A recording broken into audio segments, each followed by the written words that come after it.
Good morning, good afternoon, good evening, everyone. My name is Verena Lasvigne, and I'm honored to welcome you to the September 2024 edition of Spa and Wellness Talk by VLab Spa Consulting. Thank you so much for joining me today, while we will dive into the world of what the future of wellness design will look like. What impact may an immersive and intentional design have onto the guest journey? A topic that passionates me when working with architects and designers on new projects. Therefore, I have invited an expert in the field, Asif Iqbal, director and founder of Well Architecture and Design, who joins us from London today. Asif has the knowledge and expertise to realize those vision and ambitions I may have for wellness projects I'm working with.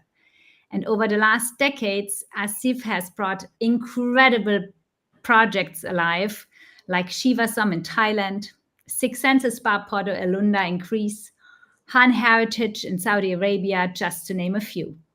So I'm incredibly grateful that Asif accepted my invitation to join me for today's talk. Welcome, Asif. Hi, Verena. Thank you very much. And thank you to all of the people around the world that have joined us this nice sunny afternoon in London. Thank you very much. Absolutely. And it's exactly that. Thank you and welcome to all of you watching. As you know, we welcome your questions in the chat on the YouTube channel, and we will answer them towards the end of this talk. But let's get started, Asif.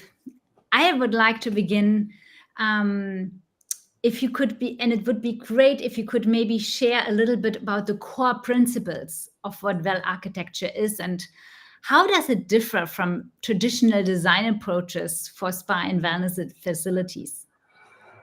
I think that's a great question to begin with, Verena. But before we sort of dive into the difference, I think it's probably quite important to understand the paradigm shift that's happened in the luxury hospitality sector. I think certainly coming out of COVID in the last 5 years or so, there's been a huge shift in the amount of services you can offer in the industry, and also guests looking for better outcomes. I think also increasingly it's difficult to operate spa environments as those services are increasing, but also to design them successfully. Also, the demand for wellness, as you know, Verena, is growing hugely as well. All the data coming out of the Global Wellness Institute, which is very, very helpful to all of us in the industry. So with this growth in demand, more complexity, how do we meet our guests' expectation? That was really the question that I posed myself, funnily enough, in 2021. I said, well, we design spa and wellness spaces, but beyond the services being offered, are our spaces actually doing anything significant for our guests' health and well-being? Can I do better for my guests? Can we do more? And I think we all think that at some time, don't we? We're in this industry of delivering for our guests. What's the best that we can probably do? And I think that was a bit of a beacon towards which I directed our team, saying, look, we need to do things better. And this is a mission. You know, I'm sure we can do things in a better way beyond just the bricks and mortar to really influence people's well-being. So from that position, it was a case of, okay, where's the sector? How are people designing the space at the moment? And what I came to realize quite quickly is I don't think the design sector is really sufficiently supporting new operators.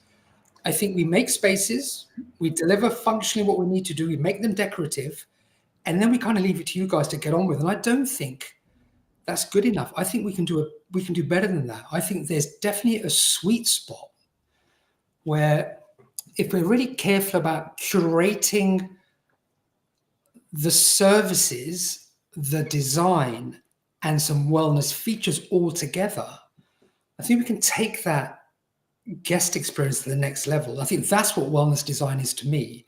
It's a synthesis of operations, wellness features and elements, and then really great design to bring it all together into one. That for me is wellness design. If that answers your question. Yes, absolutely. And I mean, coming from the operations, obviously, that's music to my ears, because how often have we opened spas as spa managers, spa directors, and have been, I don't want to call it frustrated, but like surprised by some elements that we were facing Yeah. going into the operation that just were not operationally friendly, or we couldn't just understand. So, and maybe I would love to hear your vision and experience on how does wellness architecture can influence, when it's done right, the emotional and mental well-being of guests during their journey, meaning that the time that they spend in the spa. Okay, again, I think that's a really good question. I don't think there's a purposeful misunderstanding about the benefit the environment has on the body and mind. I think it's just a lack of knowledge and experience, which is why I'm really delighted to be sat here with you talking to your colleagues all around the world. It's about knowledge and experience. So one really important fact I like to share with everybody, and a lot of people know this more than they used to, is the context of your question, which is we spend 92% of our time in an indoors confined environment. We So don't realize that. did you know that, friend? Did you know? No, I did not. Okay, so there was a survey back in the States almost 25 years ago, 10,000 people from East Coast to West Coast America, and a complete demographic mix. 92% of their time is spent indoors. That's incredible. That's absolutely phenomenal. That information I found profoundly interesting. And what we've learned over the last 10 years, because of scientific work being done by the Institute of Well-Building, for example, the Global Wellness Institute, what we've realized is the environment has a huge impact on our mental, physical, and emotional well-being. This is proven scientifically, it's proven anecdotally. You know, people that spend all their time at home during COVID, they realized that they needed to have natural light. They wanted some biophilia around them. They needed to have fresh air, etc., etc. And all of the work done by the International World Building Institute, they've done a lot of work on office workers to understand the impact on their performance. And what they realized that if you give your average corporate office worker natural light, views onto planting, good acoustics, highly filtered air, sustainable materials, it improves not only their performance, it improves their well-being, reduces their sick days, and increases staff retention. That's So incredible. what does that tell us? That tells us if the corporate industry is realizing that environment can have such a profound impact on the users of those spaces, we should be leveraging that knowledge in the world of wellness. Wellness is not just about delivering services, it's about delivering services into spaces that make you genuinely feel better. And that's kind of our mantra here at Well Architecture and Design.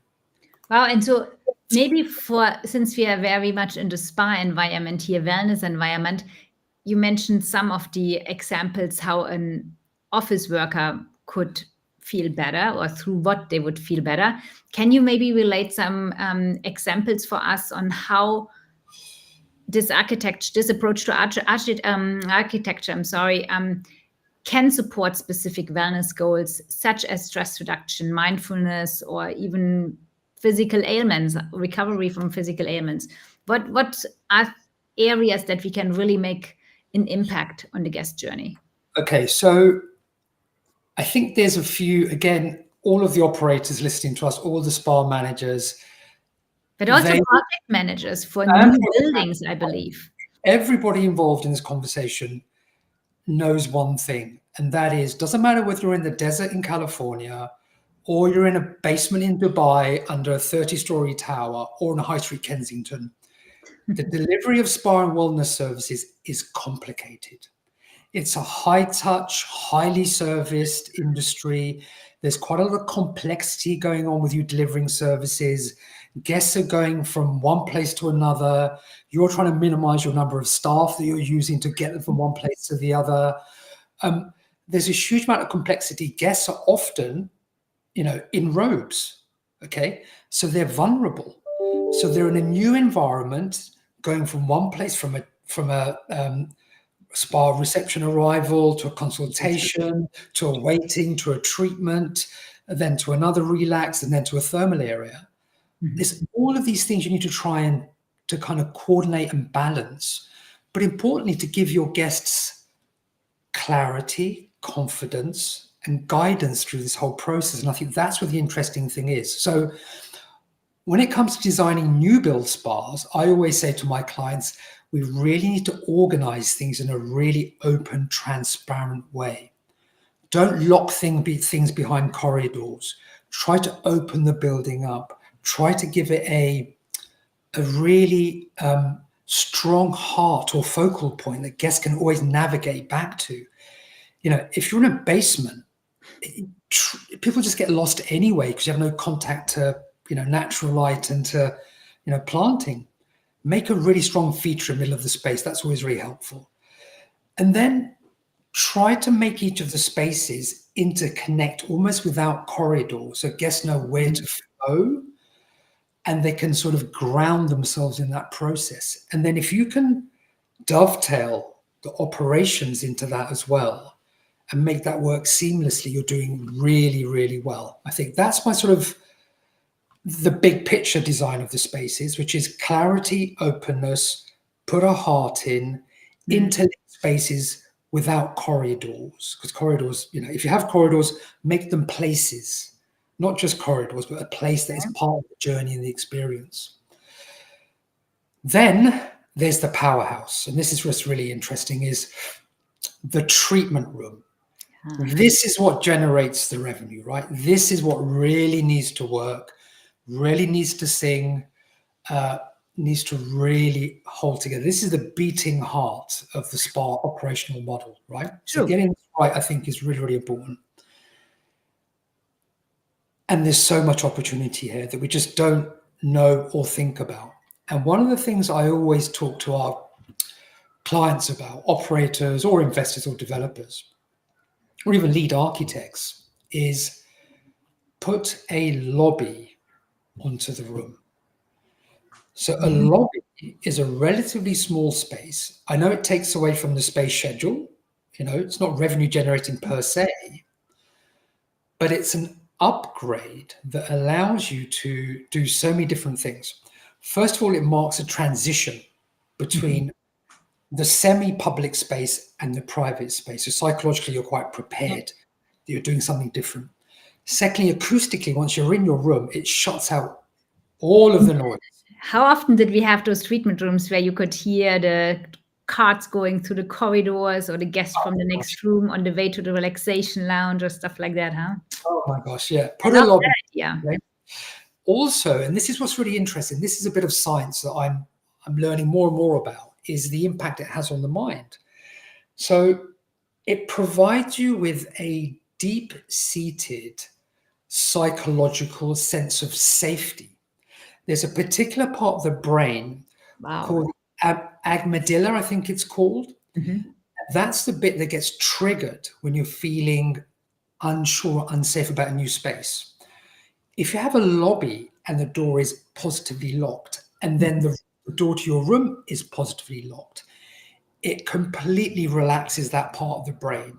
It calms the body, it reduces the stress hormones like cortisol, and suddenly you're in a much more calm and relaxed state of mind to begin your treatment. So this is where that question about space having an impact on the delivery of the service is so fundamentally tied in. That lobby is maybe 1.5 square meters of space. Yeah. But if it's taking you to this level where you're ready for you guys to deliver your treatments, for me, it's a really important thing to have, especially in higher level, more sort of luxury level spas. Always put them in.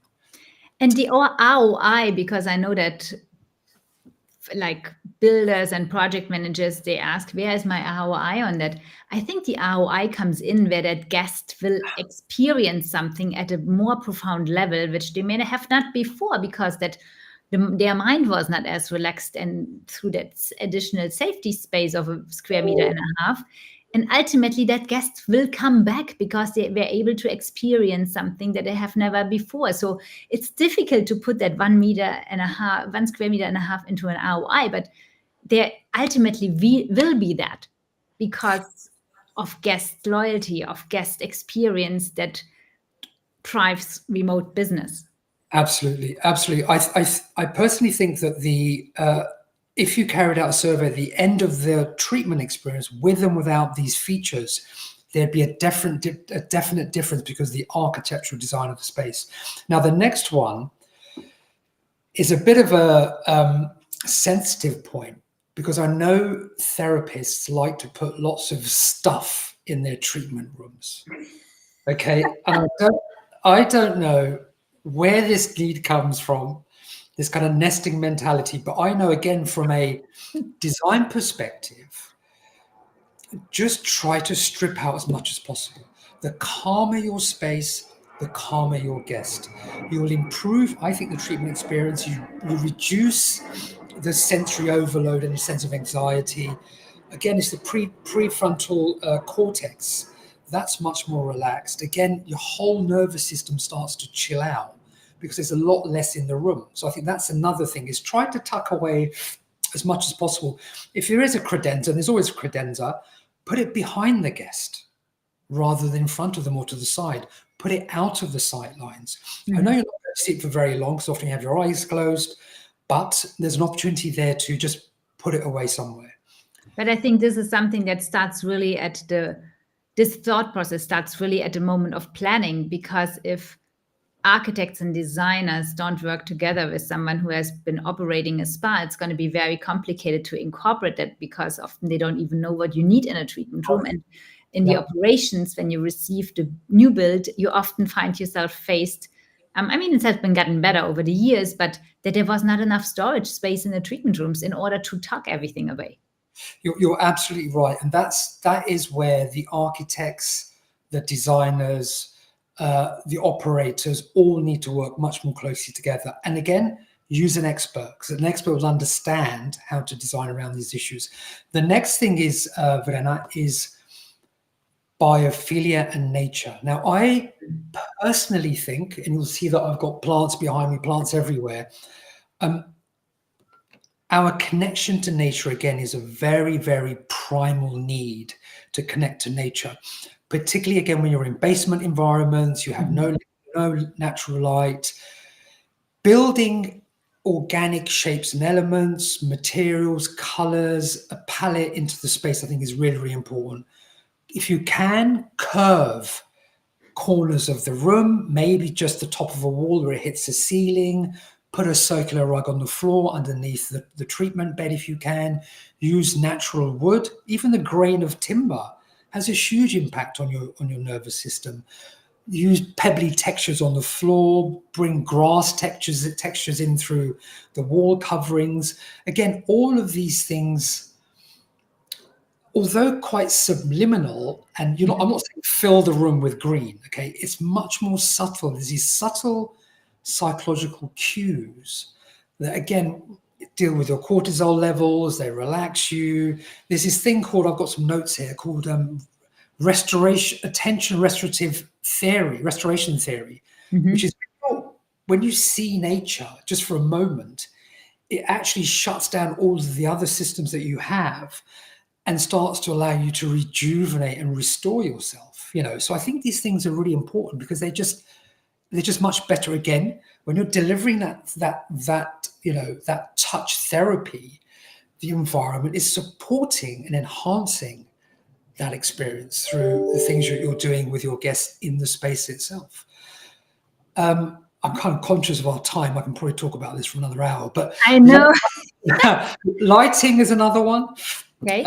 Lighting there's so much to learn about lighting, and we are seeing more and more lighting designers working with spa and wellness operators. And I think that's quite important, because, again, you're often in a space which is relatively dark.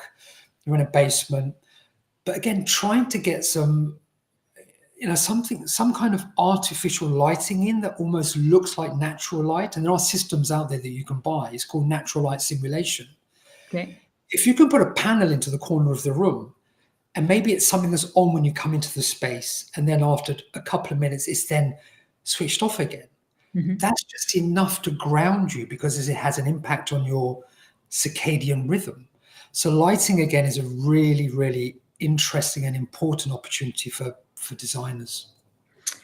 So can I somehow, from all I have heard, we're working very much with wellness design, really touching the client unconsciously to a different state of calmness, Yes. rejuvenation, restoration, and having a positive impact on the nervous system.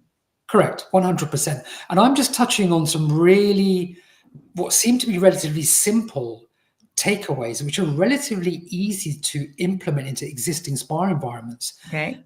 Then there's sound, then there's color, then there's air quality, then there's room temperature. There's a whole host of things that you can do.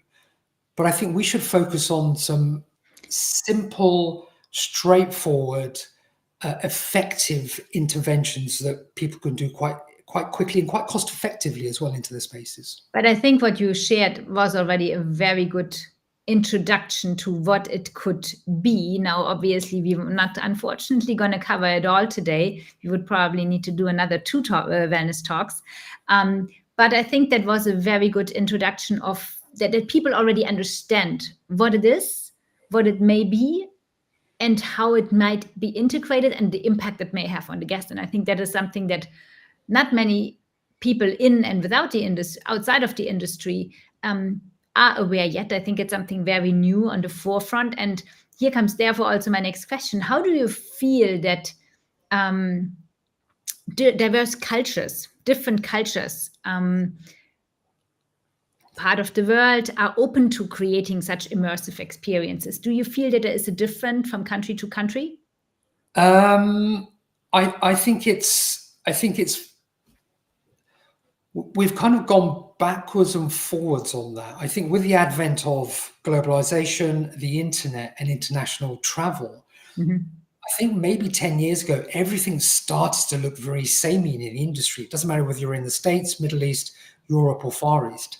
But I think what's happened now is there's been a more of a sophisticated reinterpretation of what wellness looks like.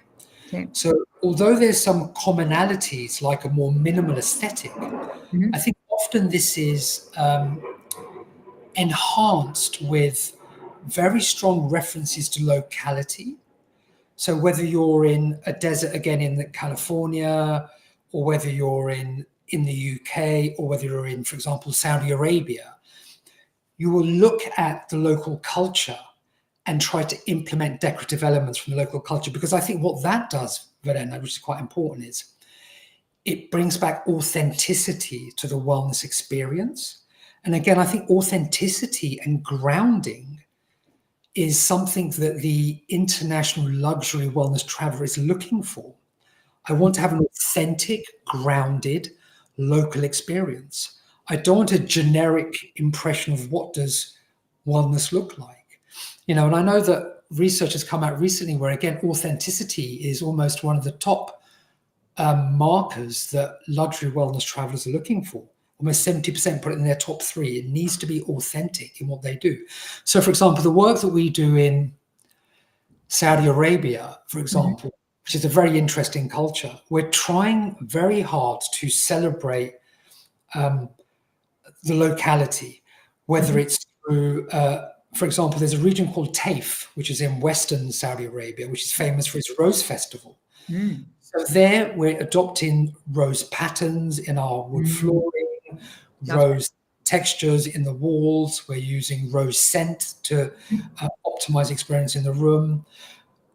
And we're using also date scrubs, the therapy using date scrubs. So we're trying to really bring a localism to the experience of the place. That's great. That's really like where I would love to more and more see that these architectural design approaches and concepts almost flow into the operational concepts. And there is still some discrepancy, I would say. Yeah. But I I think that going forward and having more conversations like these, we will get there one day, I'm sure. And I have one last question. I know that time is coming almost up already. You have created incredible wellness spaces around the world. As I mentioned, Shivasam in Thailand, Six Senses, Jumeirah spas. Could you tell us maybe a little bit about the challenges that you face when working with spa and wellness operators to align your vision with the operational business goals? Okay, so this isn't a pitch to everybody listening and watching, but we never have problems with the operators. I love that. Yeah, and I tell you why. We've been working with operators for 25 years now, and we understand how the success of our environments depend on the success of the services you're delivering. So we always work very closely with operators right from the beginning of the process. We sit down, we ask the questions: what's your menu? What are your services? How do you like to operate? What's your storage model? We go through the whole thing from A to Z with our operators. We love to sit with you, we even let you draw sometimes. I know operators like to draw now and then, but we do let them sit down and draw things. We put together bubble diagrams, we do schedules of areas. And it's only once we're happy with that, and you're happy with that, that we say, okay, let's go and draw a plan. And then we come back to you and say, look, we haven't quite made that work, but how about we do this? And I think going back to the idea of the credenza unit, it's just stuffed full of things. It's only through us working together, collectively, sitting around a table, experts in their field, that we produce a product that is absolutely seamless for our guests, and we deliver on that promise of wellness. That's what I think is really important. Is all work together, and all be absolute experts in what you do, and collaborate. Collaboration is really critical as well. That sounds truly the way it should be, I feel, Asif. Those were really, truly great insights. Thank you so much, Asif. And I'm very passionate about what future spa and wellness facilities will actually look like. And I do hope that we have shared today, but what we have shared today was inspiring for you and your future wellness projects. So let me just quick see if we have some questions in today's chat. Quick see. Oh, I have here. Penka Sibova is joining from Toronto and sending us greetings. We have Pauline from Gorde joining. Erika says hi from Sao Paulo. Forum Hot Spa is here from Paris. And Aaron from the Touchless Wellness Association is here. And there's one question. Rani Hanavi is here as well from Egypt even. And the Touchless Wellness Association asked, you mentioned the luxury wellness traveler. What are must-dos if you were creating a more budget wellness for all scheme to provide the same luxury, holistic, authentic, and grounding experience? So if I understood that question right, and I know that Erin is working on providing, or has this dream of providing wellness for all, and she is wondering, what could such a model, a scheme look like that has the same luxury, holistic, authentic, and grounding experience for guests, but in a more budget environment? Excellent question. And I think we're all moving in the right direction. So I think personally, and I'd be interested to see if you agree, Verena, I think we're moving away from what your traditional luxury traveler thinks is luxury, and what does it mean and represent. So 15 years ago, it was expensive finish on top of expensive finish on top of expensive finish, service after service after service, big spaces, complex lighting systems, lots of finishes. I think it's very different now. I think actually the concept of barefoot luxury, which is about modesty, it's about switching off. It's about feeling the surfaces under your feet. It's not about an opulence, but it's about a simplicity, a clarity, and a quietness. I think that's what new luxury is all about. And if you think about that, then that's going to cost less per square meters to build. Mm-hmm. It's going to cost less to service. It's going to cost less to run and operate and look after. So less is more. That would be my answer to the question: is be very focused about where you spend your money. You don't have to go for really big. Just go for sensible, well-designed ergonomic spaces with a few high-impact wellness features that make all the difference, and let the natural light in. That's really important if you can. It's a good tip. Thank you so much. Well, we are at our 30-minute mark again. There are no additional questions. And Aaron loves, by the way, Asif, the answer that luxury is defined by the way the guest feels after the experience. And I think you said that very well. Thank you. But before we say goodbye today, I would love to wrap up our session today with our 3 typical takeaways. For me, the power of immersive design really, what stands out to me is that it can transform the spa environment into a holistic wellness sanctuary and a space that creates ultimately healing, relaxation, and mindfulness by touching the nervous system through the way things are built and approaches unconsciously the guest. The integration of design with wellness operations. I know that hasn't always worked in the past. You are a big believer of that. So having really wellness architecture as an element that should complement the operational side of spas and wellness facilities to ensure what you said earlier, a seamless guest experience, but also enhancing the staff efficiency. And then, well, for me, somehow wellness architecture seems to me to be a future trend in itself. And certainly that includes technology, sustainability eventually, in order to create truly personalized wellness experiences that cater to evolving the global well-being trends. Asif, I could continue for hours discussing all these aspects of how to elevate the guest experience further through an innovative design approach. And I know we'll continue for sure this conversation beyond this talk. But thank you so much for having joined me today. I really loved your insights and your vision on what the future of wellness design will look like. And thank you, the audience, for watching, for joining us live today for today's edition of Spa and Wellness Talk, or for watching the replay. And I truly hope you found 1 or 2 takeaways that you may want to incorporate into your current or future projects. I invite you to follow VLF Spa Consulting on LinkedIn and Instagram. And as usual, the recording of today's talk will be available on this YouTube channel. And over the next few days, the link to the replay will also be shared through social media. Thank you, Asif. Thank you for having taken the time to join us today. Until the next time when we talk again, Spa and Wellness. Enjoy the rest of your day. Goodbye.